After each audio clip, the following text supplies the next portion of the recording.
Bom dia, queridos alunos.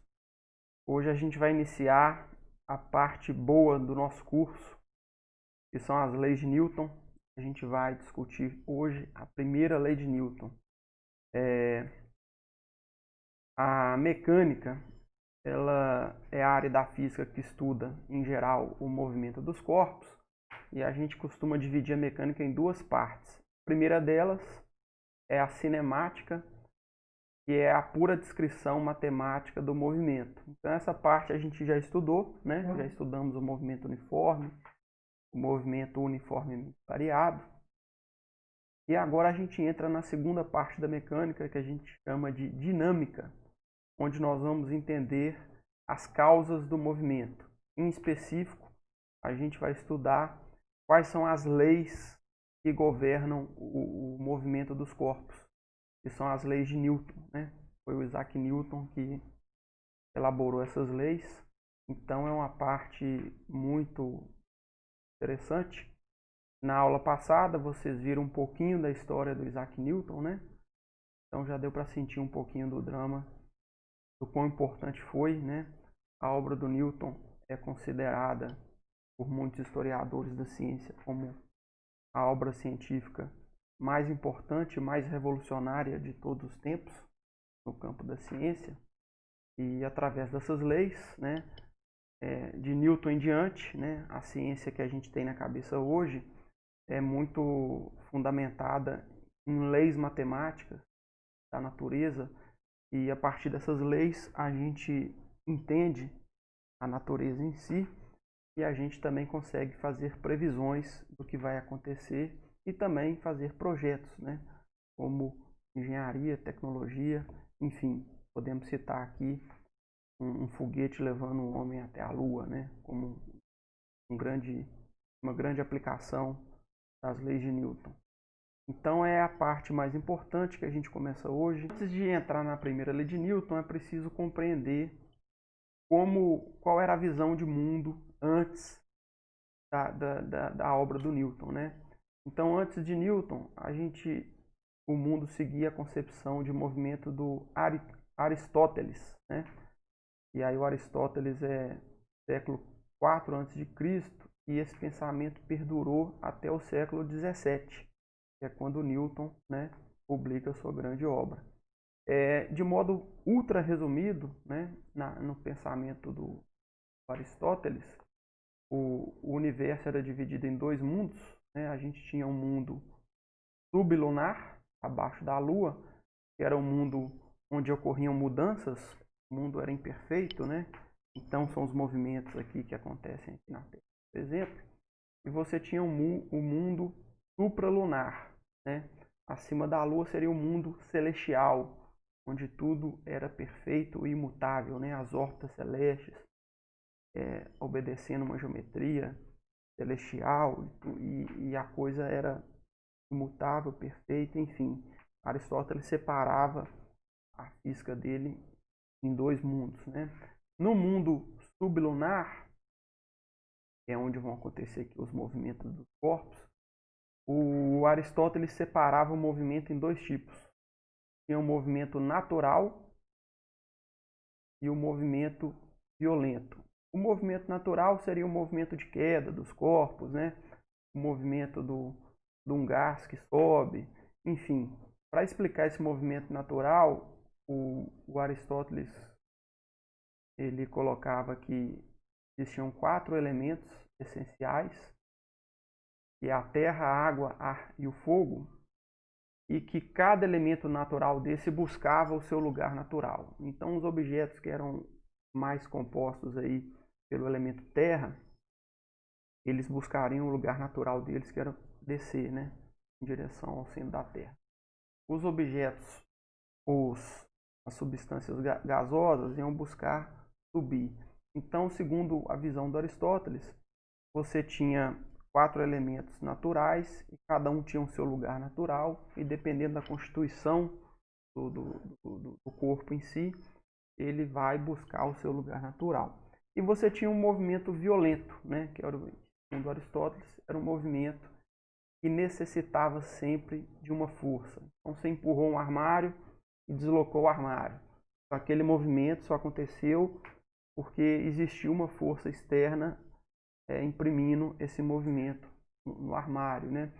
Você chutou uma bola, então o movimento da bola foi devido à força que você efetuou na bola. Então o Aristóteles separava esses dois movimentos e no movimento violento era necessário, segundo a visão do Aristóteles, a existência de uma força. Sem a força, não tem um movimento. A gente vai ver que a primeira lei de Newton ela vai jogar isso fora, né? Vai ver aqui. Antes de enunciar a primeira lei de Newton, a gente tem que falar de uma figura muito importante, que é o meu amigo Galileu Galilei. Aí eu estou do lado do busto do Galileu lá no Museu Galileu em Florença, na Itália. E o Galileu, ele foi muito importante, né, para o Isaac Newton. E quando o Newton fala, né, se eu enxerguei mais longe, foi porque me apoiei sobre ombros de gigantes. Um desses gigantes, com certeza, é o Galileu. O Galileu fez muitos experimentos sobre o movimento e ajudaram, influenciaram o Isaac Newton, né? Então, vamos discutir um pouco os experimentos e as ideias do Galileu. Então, imagina que você tem uma superfície, né, uma superfície com muito atrito, uma superfície comum, um chão qualquer, né, e que você lança um bloco qualquer aqui com uma velocidade inicial v0. O que a gente observa? A gente observa que o bloco vai deslizar e logo ele vai cessar o movimento desse bloco. Ele entra em repouso. E aí o Galileu foi fazendo alguns experimentos, né? E se ele lançar o mesmo bloco com a mesma velocidade inicial, mas numa superfície com menos atrito? Vamos supor que ele faz um polimento ali, ou usa algum lubrificante que vai fazer o atrito diminuir. E ele repete esse experimento.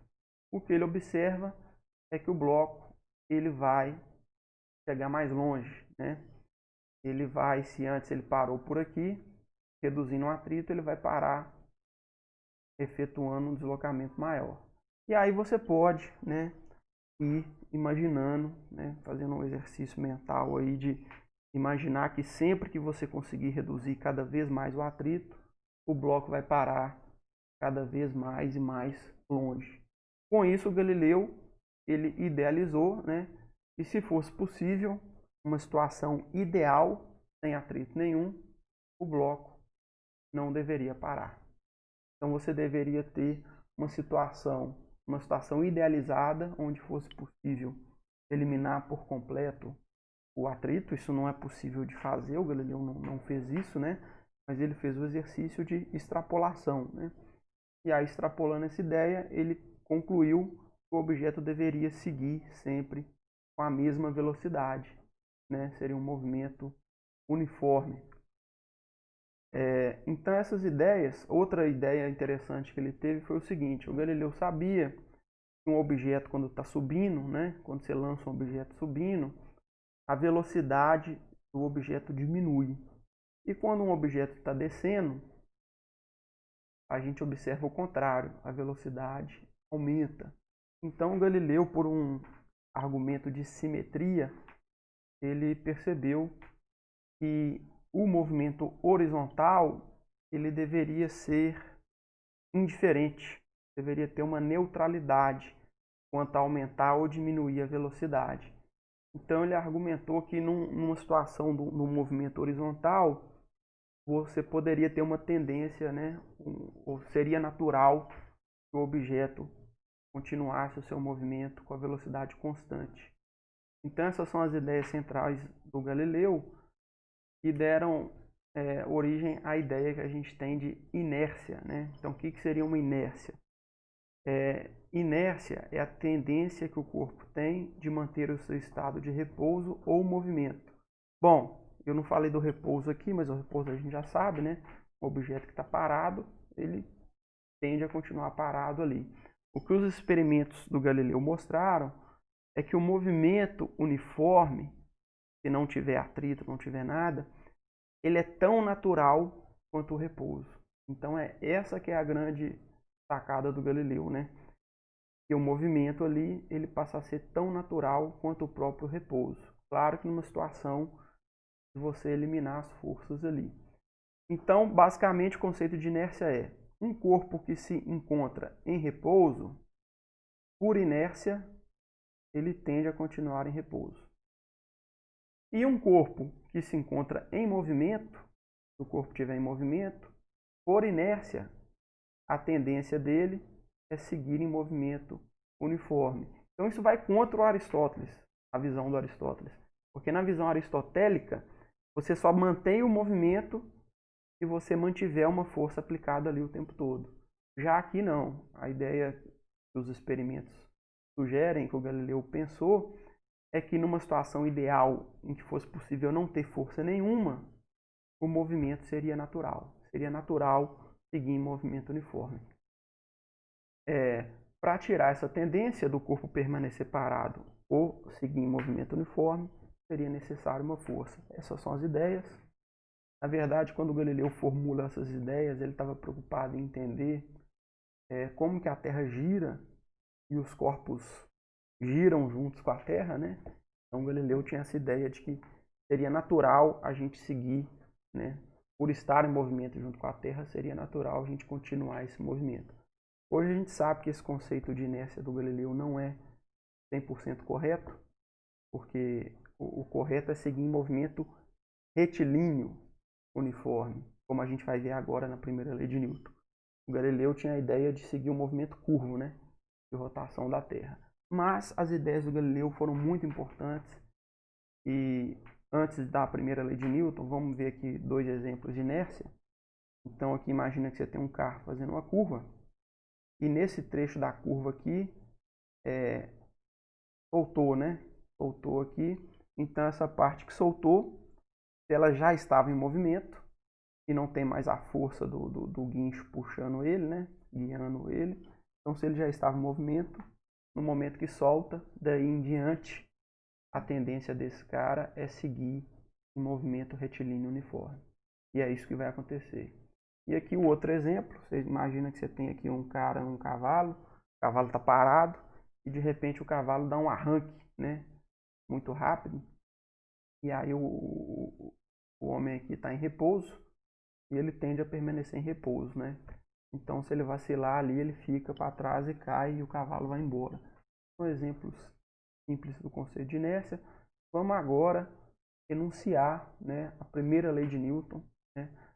O Newton elaborou suas leis numa obra, num livro chamado Princípios Matemáticos de Filosofia Natural.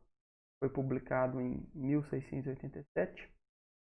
São 3 leis de movimento que ele publica, mais a lei da força gravitacional, que a gente vai ver depois. A primeira lei de Newton, primeiro eu vou enunciar aqui a versão original, que é como está escrito lá na obra do Newton. Então aqui é a tradução. A primeira lei de Newton diz o seguinte: todo corpo continua em seu estado de repouso ou de movimento uniforme em uma linha reta, a menos que ele seja forçado a mudar aquele estado por forças imprimidas sobre ele. Então, o que está dizendo? O corpo vai continuar ou em repouso ou em movimento uniforme, em linha reta, então o movimento MRU, né?